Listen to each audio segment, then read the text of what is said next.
عمران کا بچنا ممکن نہیں تھا، فیصلہ اس وقت نہیں سنایا جانا چاہیے تھا۔ عمران کی روحانی رہنما، پی ٹی آئی رہنماؤں کی مرشد بشریٰ بی بی پر لگے الزامات۔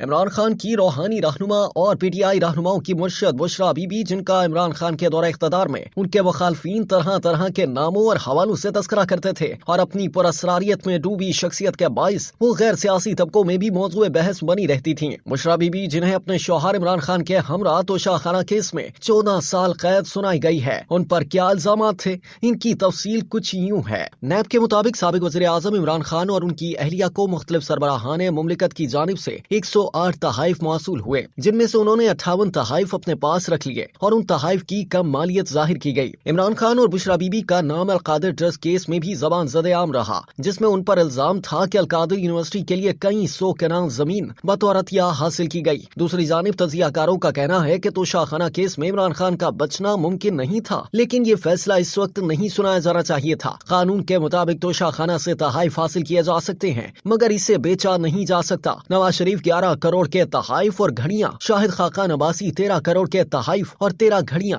اور اسحاق ڈار بیڈ شیٹ تک لے گئے ہیں۔ کیا ان کا حساب دے دیا گیا؟ تجزیہ کاروں کا کہنا تھا کہ بات درست ہے کہ عمران خان کی طرف سے کیسوں میں تاخیری حربے استعمال کیے گئے، لیکن اس کا مطلب یہ نہیں کہ انہیں حق دفاع سے ہی محروم کر دیا جائے۔ ایک طرف تاخیری حربے تھے تو دوسری طرف اتنی جلدی بھی نہیں ہونی چاہیے تھی کہ لاڈلے کی آخری خواہش پوری کرنے کے لیے الیکشن سے پہلے سزا دے کر لیول پلئنگ فیلڈ برابر کر دی جائے۔